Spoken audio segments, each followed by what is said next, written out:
अस्सलाम वालेकुम। कैसे हैं आप लोग? उम्मीद है सब खैरियत से होंगे। मैं अल्हम्दुलिल्लाह बहुत अच्छी हूँ, बहुत बेहतर हूँ पहले से। सबसे पहले तो आपसे सॉरी करूँगी कि काफ़ी दिन हो गए कि वीडियो अपलोड नहीं कर पाई, तो आपसे मुलाकात भी नहीं हुई है। तो वजह आपको मैंने बताई थी, मेरी तबीयत ख़राब थी। तो अल्हम्दुलिल्लाह अब काफ़ी बेहतर हूँ। अब इंशाल्लाह आपके साथ बैक टू बैक मुलाकात करती रहूँगी। तो यहाँ पे सफाइयाँ चल रही हैं। आज की वीडियो में तकरीबन आपको क्लीनिंग ही नज़र आएगी, क्योंकि जैसे ही मौसम चेंज होता है तो ये है कि क्लीनिंग वगैरह स्टार्ट हो जाती, क्योंकि गर्मी की वजह से बहुत सारा काम इकट्ठा हो जाता है कि गर्मी है तो नहीं हो रहा, नहीं हो रहा, करेंगे करेंगे यही सोचते रहते हैं। तो आज की वीडियो में पूरे घर की सफाई का मैं आपको कुछ थोड़ा सा मैंने शूट किया है, जो जो काम मैंने किए थे वो मैं आपको दिखाऊंगी। तो यहाँ पे मेरा हेल्पर जो है वो पंखे की क्लीनिंग कर रहा है, क्योंकि पूरी गर्मी ये पंखे इस्तेमाल होते हैं, हो या ना हो, लेकिन यह है कि नीचे सामने पड़ा रहता है तो डस्ट वगैरह जमा हो जाती है। तो आज बेटे ने कहा कि मम्मा मैं इसको क्लीन करता हूँ। तो इसके साथ साथ मैंने ये वॉशिंग मशीन भी लगाई हुई है, मैं कपड़े भी धो रही हूँ। तो सारे काम ही चल रहे हैं। और आप सुनाएं, आप लोग कैसे हैं? कमेंट सेक्शन में मेरे साथ अपना हाल चाल ज़रूर शेयर कीजिएगा। तो मैं इंशाल्लाह अब आपके साथ मुलाकात करती रहूँगी। तो यह है कि देखें, पंखा भी मेरे बेटे ने बहुत अच्छा सा साफ़ कर दिया है। अब मैं इसको चादर के साथ कवर करके तो फिर मैं इसको रख दूँगी, क्योंकि अब इसकी ज़रूरत नहीं रही है, मौसम चेंज हो चुका है। और ये देखिए, मैं ऊपर आ गई थी, मैंने कपड़े सारे वॉश कर लिए हैं और ये मैंने धूप में फैला दिए हैं। तो काफ़ी सारे कपड़े जमा हुए थे, क्योंकि मैं बीमार थी। तो इस वजह से जब करने वाला घर में एक ही बंदा होता है तो फिर यह है कि काफ़ी सारे काम जमा हो जाते हैं उसकी बीमारी की वजह से। तो मैंने सारे कपड़े क्लीन कर दिए थे। तो ये आबिस अहमद ऊपर आ गया था और फिर उसने कहा मम्मा मैं पतंग उड़ाऊँगा। वैसे मैं इस चीज़ की इजाज़त नहीं देती हूँ, लेकिन कभी कभी है बच्चों को थोड़ा सा इंजॉयमेंट के लिए करने देना चाहिए। तो उसने कहा मेरी पतंग की वीडियो बनाएं, आप सब कुछ दिखाती हैं तो मेरी भी चीज़ें दिखाया करें। और यहाँ देखें, ये मैंने खेस भी आज धो दिए हैं, क्योंकि अब इनकी भी ज़रूरत नहीं रही है। अब जो जो गर्मियों की चीज़ें जो इस्तेमाल हो रही थी गर्मियों में, वो सब धो धो के मैं रखती जाऊंगी। और जो जो काम मैं करूंगी मैं आपके साथ आगे वीडियोस में शेयर करूंगी। और इनसे मिलिए जनाब, ये हैं छोटे छोटे से हमारे पिजन, माशाल्लाह बहुत प्यारे लग रहे हैं।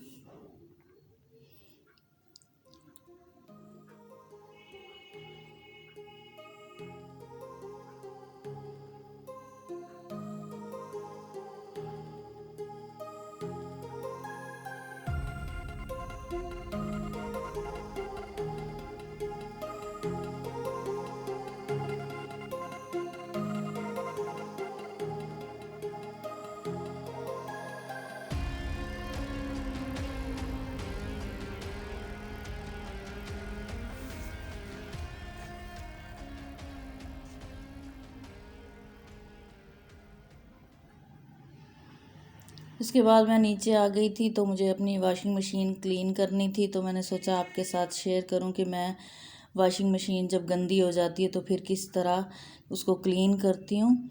ये मैं दिखा रही हूँ कि कितनी गंदी हो चुकी है। काफ़ी दिन हो गए, मैंने आप लोगों के लिए इसको छोड़ा हुआ था कि मैं आपको दिखाऊंगी साफ़ करके। तो ये मेरी वॉशिंग मशीन में इस तरह कट्स से बने हुए हैं, दरमियान में ये लाइनिंग सी बनी हुई है। तो इनके दरमियान में जब हम सही तरीके से प्रॉपर सफाई नहीं करते हैं तो फिर वो मैल जमा हो जाती है।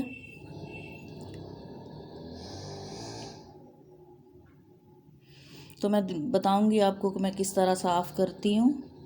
आप यकीन करें कि अगर आप ये तरीका इस्तेमाल करेंगे तो आपको अपनी आंखों पर यकीन नहीं आएगा, इस तरीके से ये साफ़ हो जाती है। ये हारपिक है जो हम बाथरूम को साफ़ करने के लिए इस्तेमाल करते हैं, वो मैं यूज़ करती हूँ।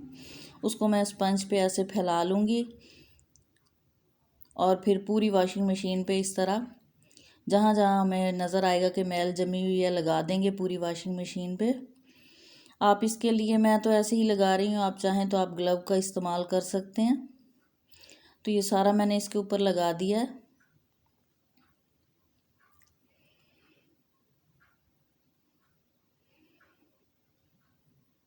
और एक हार्ड ब्रश लूँगी, उसकी मदद से मैं फिर इसको अच्छी तरह से रगड़ दूँगी।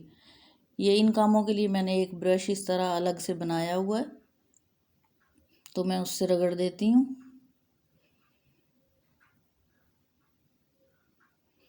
कितनी भी गंदी हो वॉशिंग मशीन या बाथरूम का जो सामान हम लोटे बाल्टियाँ वगैरह इस्तेमाल करते हैं, टब इस्तेमाल करते हैं, वो काफ़ी दिन के बाद यह है कि मैले मैले महसूस होने लग जाते हैं। अगर आप इससे धोएंगे तो यकीन करें कि इतने चमक जाते हैं ना कि आपको ये टिप मेरी पसंद आएगी इंशाल्लाह।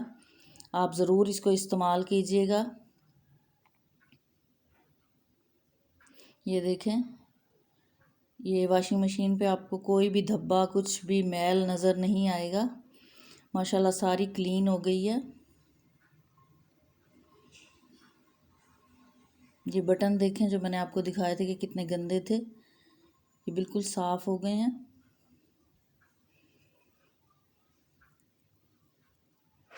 फिर उसके बाद मैं कपड़ा लेकर इसको खुश्क कर देती हूँ, क्योंकि अगर वॉशिंग मशीन को हम ऐसे रखेंगे और फिर बाद में उसमें बू पैदा हो जाती है। तो उसके बाद मैं कमरे में आ गई थी, तो मेरे कमरे में इस तरह ये शीट्स लगी हुई हैं दीवारों पर। तो ये आप यकीन करें कि जब से मैं ये ब्रश लेकर आई हूँ ना, माइक्रोफाइबर ब्रश, मेरी ज़िंदगी बहुत आसान हो गई है। हफ्ते 10 दिन के बाद 15 दिन के बाद जब मुझे टाइम मिलता है तो मैं इस तरह ये दीवारों पे इस तरह लगा देती हूँ, तो सारी डस्ट जो है वो झड़ जाती है। और यहाँ देखें जनाब, यहाँ क्या हो रहा है। यहाँ पे हो रहा है कि गमलों के ऊपर कलर कर रहे हैं। क्योंकि कोरोना की वजह से छुट्टियां हैं, बच्चे जो हैं कभी क्लास होती है कभी नहीं होती है, तो बच्चे घर थे तो बच्चों ने कहा कि मम्मा आज हम ये काम करते हैं। ये काफ़ी दिन से हस्बैंड ने कलर ला के रखा हुआ था घर में, तो लेकिन मौका नहीं मिल रहा था, बच्चों को टाइम नहीं होता है। तो फिर आज उन्होंने कहा कि हम कलर कर देते हैं इन पे, क्योंकि फिर आगे सर्दी आ जाएगी तो फिर ये भी खुश्क नहीं होता है कलर और फिर ख़राब हो जाता है। तो अभी यह मौसम अच्छा है तो खुश्क भी हो जाएगा ये। तो ये आरिफ अहमद कर रहे हैं कलर। तीनों भाई ने ही इसमें हिस्सा लिया है। तो यह है कि कोई गमले उठा के दे रहा था और कोई कलर कर रहा था, तो तीनों भाई ही इसमें शरीक हुए इस काम में। तो यह है कि मैं बच्चों को इस तरह कामों में लगा देती हूँ तो काम भी आसानी से हो जाता है और बच्चों का टाइम भी अच्छा स्पेंड हो जाता है। आप मेरे साथ ज़रूर शेयर कीजिएगा कि आप अपने बच्चों को अपने कामों में शेयर करती हैं, साथ शरीक रखती हैं या नहीं। आप यकीन करें, ऐसे तो इस तरह से बच्चे बहुत ज़्यादा खुश रहते हैं और घर के काम भी आसान हो जाते हैं।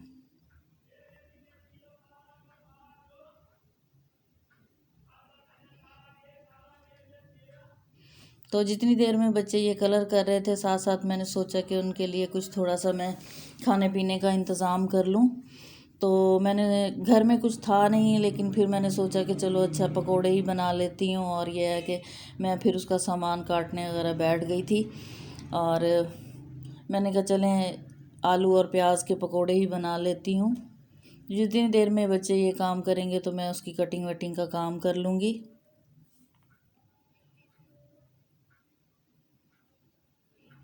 क्योंकि बच्चों को जब काम कर रहे होते हैं तो फिर भूख भी ज़्यादा लगती है।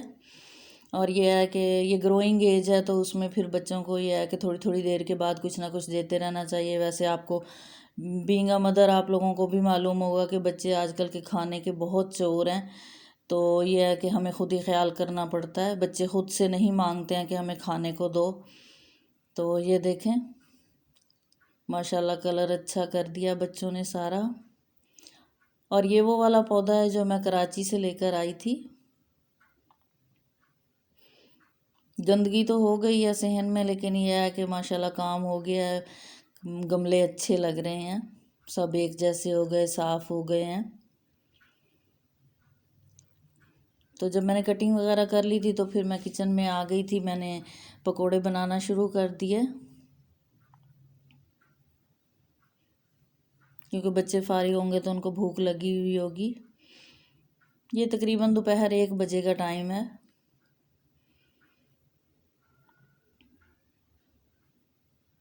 साथ में मैंने ये चटनी भी बना ली थी।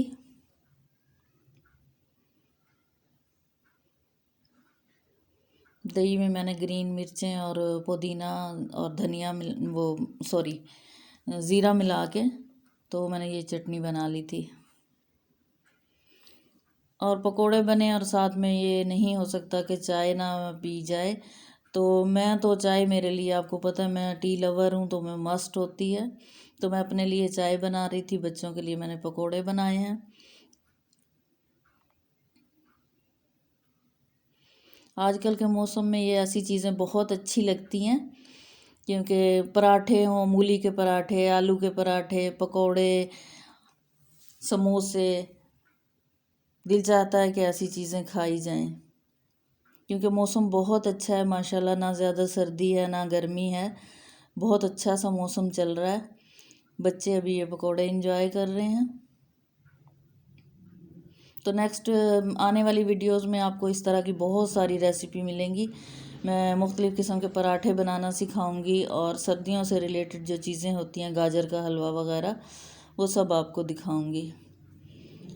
तो मेरे चैनल के साथ आप जुड़े रहिएगा, इंशाल्लाह सारी चीज़ें आपको देखने को मिलेंगी। ये पकोड़े एंजॉय करने के बाद फिर मैंने सारा सहन क्लीन कर दिया था। इतने गमले भी खुश्क हो गए थे, तो हमने इनको ऐसे लाइन से लगा दिया था, तरतीब दे दिया था।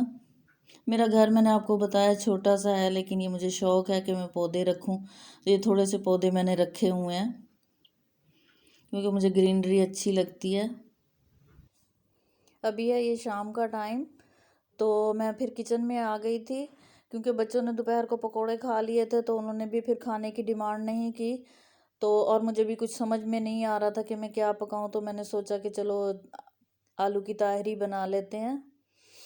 तो इसके लिए मैंने पौना कप ऑयल लिया है और उसको गर्म होने के लिए रख दिया। जब गर्म हो गया तो मैंने फिर उसमें 3 से 4 प्याज डाली हैं।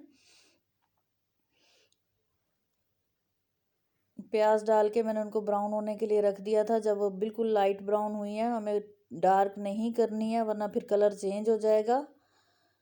तो फिर उसके बाद मैंने ये गरम मसाला, जिसमें मैंने तेज़पात, दालचीनी, बड़ी इलायची, लौंग और काली मिर्च और ज़ीरा लिया है, वो सब मैंने इसमें ऐड कर दिया है। और हल्का सा मैं इसको कड़कड़ाऊँगी इसमें, ताकि इसकी अच्छी सी खुशबू आ जाए।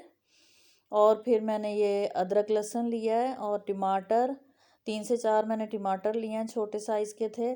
और 4 से 5 मैंने सब्ज़ मिर्चें ली हैं, ये मैंने इसमें डाल दिया है। आजकल टमाटर बहुत महंगे हुए हुए हैं और अच्छे भी नहीं आ रहे हैं, सख्त हैं। सख्त होते हैं तो ये है कि उनमें थोड़ा सा पानी ऐड करना पड़ता है, फिर वो जाके गलते हैं। तो ये है कि मैंने थोड़ा सा पानी ऐड किया और फिर इसको मैं ढकना लगा के रख दूँगी थोड़ा गलने के लिए।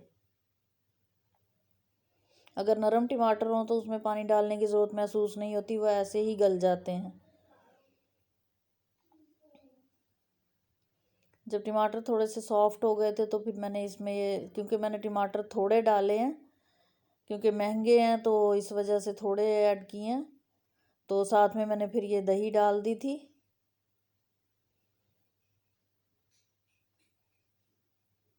जब दही का पानी खुश्क हो गया था और टमाटर भी अच्छे से गल गए थे, तो अब मैं इसमें मसाला ऐड कर दूंगी। मैंने नमक डाला इसमें,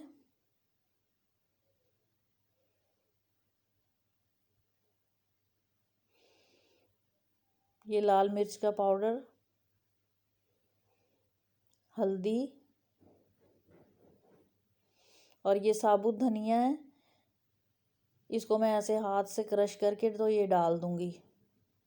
किसी भी किस्म के आप चावल बनाएं तो ये मेरी टिप है, तो आप भी ट्राई कीजिएगा। तो मैं इस तरह ये जो धनिया है ना साबुत, इसको मैं इस तरह क्रश करके डाल देती हूँ। आप यकीन करें बहुत अच्छा टेस्ट आता है इसका। तो अभी मैंने ये कुटी हुई लाल मिर्च इसमें डाली है 1 चम्मच।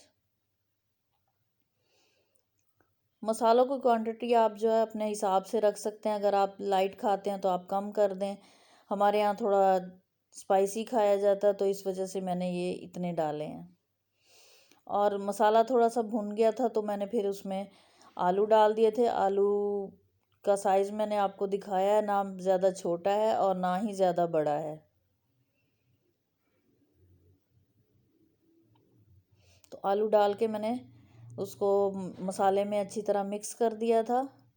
और थोड़ा सा मैं इसमें, क्योंकि इसको भूनूंगी ताकि आलू में अच्छा सा मसाले का टेस्ट आ जाए, वरना वो फीके फीके फिर अच्छे नहीं लगते हैं।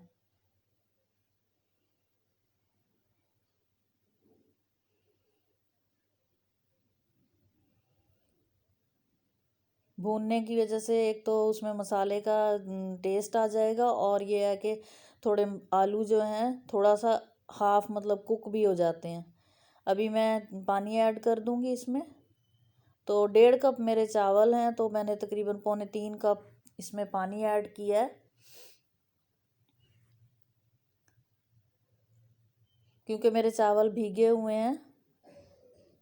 वैसे राइस के बारे में मैं आपको बता दूं कि जब आप राइस को भिगोते हैं तो उसका टेस्ट ही अच्छा आता है, और माशाल्लाह लंबा चावल होता है। अगर आप भिगोए बगैर पकाएंगे तो वो अच्छे नहीं बनते हैं। तो ये मेरे कायनात के बासमती राइस हैं। ये मैंने 1.5 कप चावल लिए थे, जिससे मैंने पानी डाला है, उसी से ही मैंने मेजर किया था ये।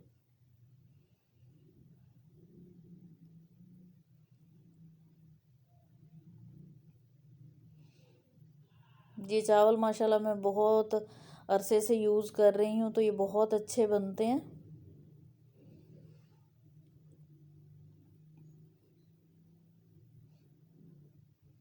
जब चावलों में उबाल आ गया था तो मैंने फिर उसके बाद ये, अब हम इस पॉइंट पे इसका नमक मिर्च चेक कर लेंगे, क्योंकि स्टार्ट में मसालों में नमक थोड़ा कम ही डालना चाहिए।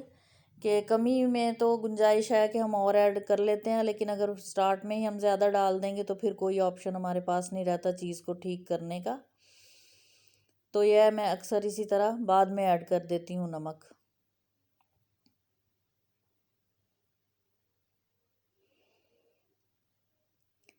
नमक ऐड करने के बाद मैंने इसको चला दिया था और फिर इसको कवर करके रख दिया था। चावल अच्छी तरह कुक हो गए इसमें। और ये देखें, अब इस पॉइंट पे हम थोड़ा थोड़ा सा सॉफ्ट है ये, साइडों में इसके पानी का एहसास है कि अभी थोड़ा सा है, तो हम इस पॉइंट पे इसको दम पे रख देंगे। दूसरे चूल्हे पे मैंने तवा गर्म होने के लिए रख दिया है। तो मैं जब भी दम लगाती हूँ चावलों को, मैं तवे के ऊपर ही लगाती हूँ। तो तवे पे रख देती हूँ भगोने को। तो इससे का फ़ायदा ये होता है कि एक तो चावल नीचे लगेंगे नहीं, और फिर आपको भगोना साफ़ करने में भी बहुत आसानी रहेगी और रिस्क भी ज़ाया नहीं होगा। तो ये मैंने 10 मिनट के लिए दम पे रखे थे चावल। आप यकीन करें कि इतने अच्छे बने थे और फुली कुक थे चावल।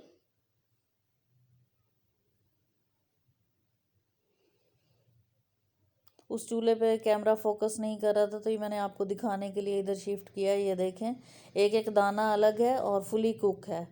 बाज़-औक़ात होता है ना, हम अलग अलग दाना रखने के चक्कर में तो कोई कनी रह जाती है, लेकिन अल्हम्दुलिल्लाह कोई कनी नहीं थी चावलों में। माशाल्लाह फुली कुक थे।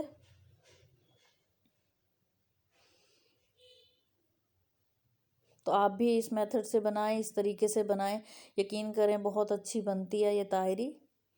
और इसके साथ मैंने ये लहसुन और टमाटर की चटनी बना ली थी। इसमें मैंने लहसुन, टमाटर, ज़ीरा, नमक, मिर्च डाल के तो ब्लेंडर में मैंने ब्लेंड कर लिया था। चटनी मेरी तैयार हो गई थी, साथ अचार है। तो आ जाएं, आप भी इंजॉय करें। और अभी है ये रात का टाइम, तो ये मैंने सारी बच्चों की ट्रॉफ़ी धो के रखी हुई थी। तो ये मैंने बेटे को कहा कि आप इधर लगा दो ऊपर। तो मैं इसी तरह करती हूँ, वॉश करके रख देती हूँ और फिर बच्चे ऊपर रख देते हैं। ये बच्चों का रूम मैंने दिन में सारा क्लीन कर दिया था, तो ये ट्रॉफ़ी मैं ऊपर लगवा रही हूँ। तो ये मैं इसी तरह बच्चों के रूम में रखती हूँ ताकि उनको मोटिवेशन मिले और फिर वो अच्छी तरीके से अपनी पढ़ाई करें आगे भी। तो यही थी मेरी आज की वीडियो। अगर आपको कुछ भी अच्छा लगा है तो प्लीज़ लाइक करें, शेयर करें, सब्सक्राइब करें। ओके, अल्लाह हाफिज़।